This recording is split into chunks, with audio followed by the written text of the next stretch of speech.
Ils avaient installé leur tente par centaines, place de la République, ce lundi 23 novembre à Paris.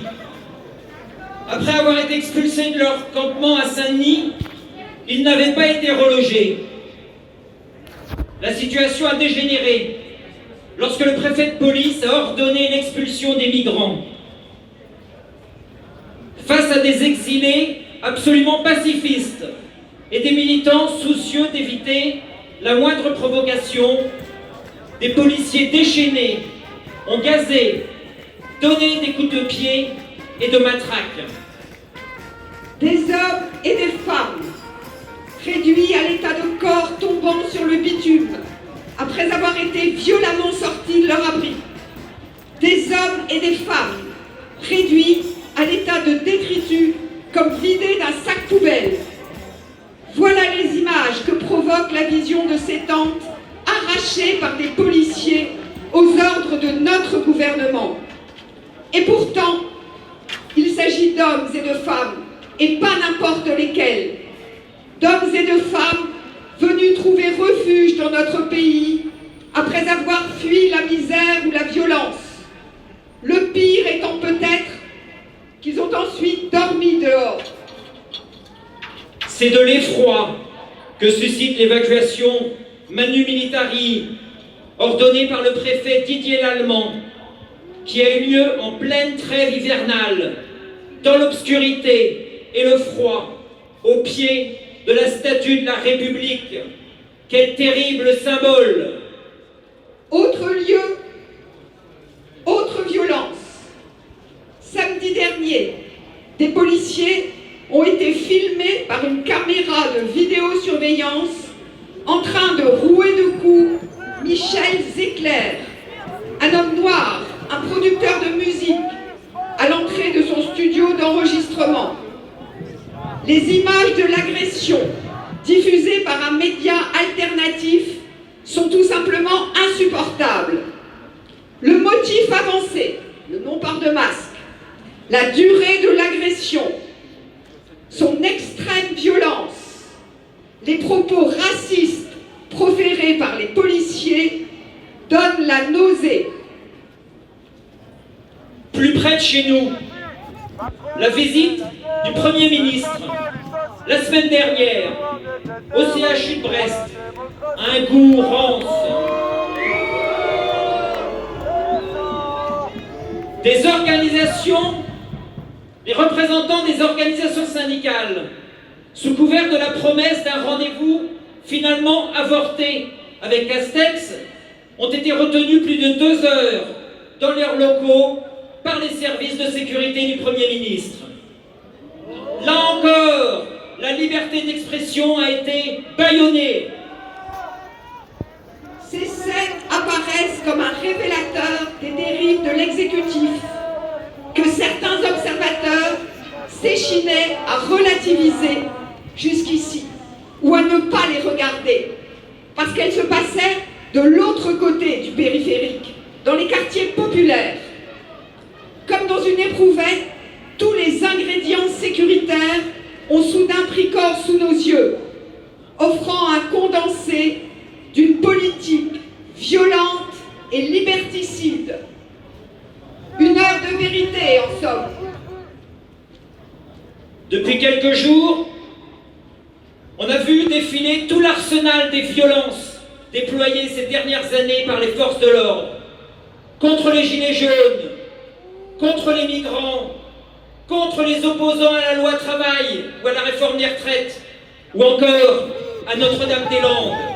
Depuis quelques jours, on a vu s'exercer dans des proportions inédites toute la palette des entraves au travail des journalistes, aux activités des vidéastes amateurs, exerçant un contrôle citoyen sur le maintien de l'ordre. À elles seules, les scènes de la place de la République, récapitulant tous les exploits liberticides de la présidence Macron, représentent un tournant effrayant. En pleine période de confinement, le gouvernement a donc délibérément maintenu les débats parlementaires autour de sa loi dite de sécurité globale. Ce texte prévoit d'étendre aux polices municipales et sous le seul contrôle des maires des compétences de la police nationale sur des missions de police judiciaire. Ces policiers municipaux pourront procéder à des contrôles d'identité et à des saisies au risque d'amplifier encore les abus et les bavures. Ce texte organise une privatisation de la police en contradiction flagrante avec le droit constitutionnel, en déléguant à des sociétés de sécurité privées des pouvoirs réservés à la police judiciaire. Ce texte prévoit la possibilité pour les forces de l'ordre de porter leurs armes hors service. On vous laisse préjuger des conséquences d'un dérapage toujours possible. Ce texte prévoit d'autoriser l'État à utiliser des drones et des caméras visant explicitement le contrôle des manifestants. Avec l'analyse automatisée des images, cela permettra la reconnaissance faciale des personnes. Le recours à de tels dispositifs va entraîner une capacité de surveillance généralisée de l'espace public, ne laissant plus aucune place au respect du droit à la vie privée et ne pouvant avoir qu'un effet coercitif sur la liberté d'expression et de manifestation dans notre pays.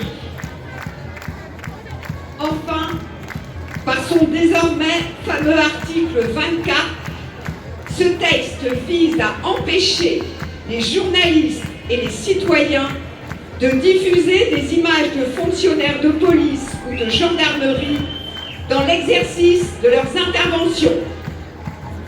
Ce sont bien les images qui ont permis de faire éclater la vérité pour Geneviève Leguet.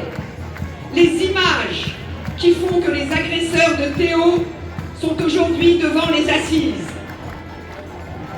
Le seul effet d'une telle disposition sera d'accroître le sentiment d'impunité des forces de l'ordre et ainsi de multiplier les violences commises illégalement.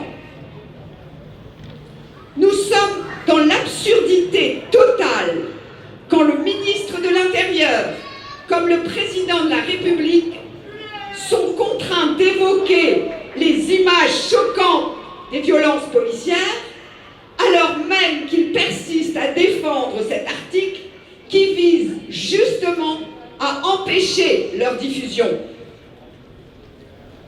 Cette loi n'est ni plus ni moins que la création d'un arsenal ultra-sécuritaire dont les quartiers populaires ont été le sinistre laboratoire et qui n'a pour but que d'accroître la répression contre toute contestation sociale ou écologiste à venir. C'est l'ensemble de cette loi qu'il faut retirer.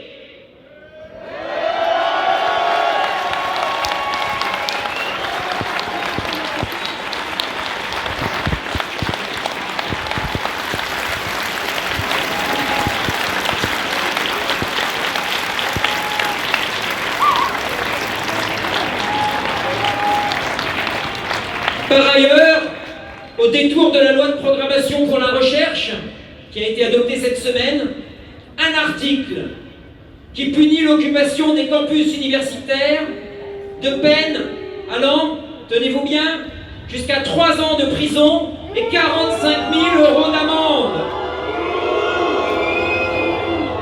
Le gouvernement bafoue ostensiblement les libertés syndicales et le principe même de la liberté d'expression sur les campus.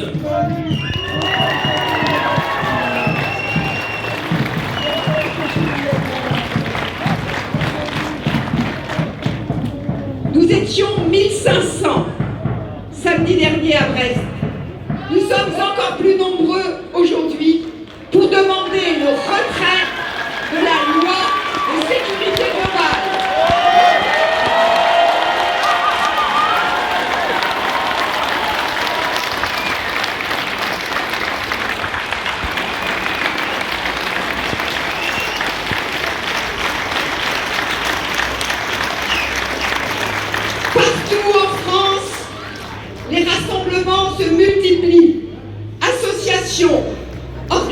organisations de défense des droits de l'homme, syndicats, partis politiques, mais avant tout, citoyennes et citoyens, nous dénonçons cette proposition de loi portant atteinte aux libertés fondamentales.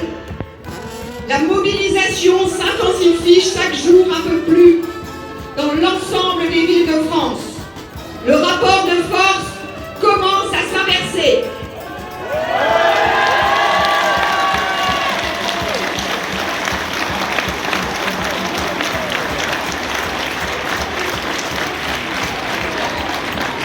La liberté de la presse, la liberté d'informer, la liberté d'être informé, la liberté de manifester. Toutes nos libertés sont violentées dans notre pays. La tentative du préfet de police de Paris d'interdire aujourd'hui le parcours de la marche des libertés en est un nouvel exemple, s'il en fallait. Il y a urgence à sortir de cette spirale délétère pour la démocratie. Une spirale qui mutile nos concitoyens. 32 personnes éborgnées, 5 mains arrachées, 325 citoyens et citoyennes blessés à la tête, des blessés et des morts aussi, comme Rémi Fraisse à Sivins, comme Adama Traoré à Beaumont-sur-Oise, comme Steve à Nantes, comme Zineb Redouane à Marseille.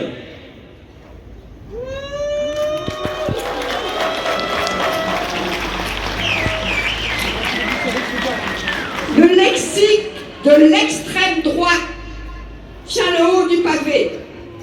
Les exilés sont devenus une vague migratoire qui, sous-entendu, nous submergera. Ceux qui leur viennent en aide sont au mieux des innocents manipulés, mais le plus souvent stigmatisés comme des criminels, complices des passeurs. Ne pas s'aligner sur les discours de M. Blanquer ou Ciotti vaut la qualification infamante d'islamo-gauchiste, laissant supposer une complicité, au moins intellectuelle, avec les terroristes. Celles et ceux qui dénoncent les actes racistes, sexistes ou homophobes dans les forces de l'ordre, celles et ceux qui exigent une tolérance zéro pour les brutalités policières, celles-là, ceux-là sont aujourd'hui accusés de laxisme.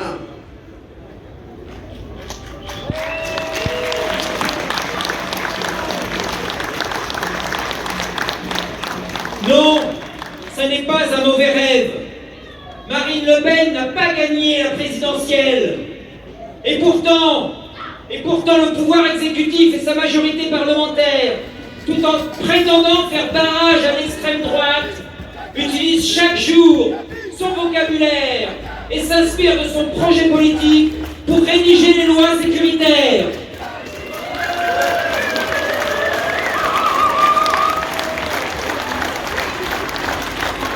Avec cette inflation sans précédent de législation liberticide, avec le schéma national de maintien de l'ordre, avec le renouvellement de l'état d'urgence sanitaire, avec les projets de loi sur le séparatisme et sur la sécurité globale, nous alertons aujourd'hui sur le basculement vers un état policier, autoritaire et liberticide.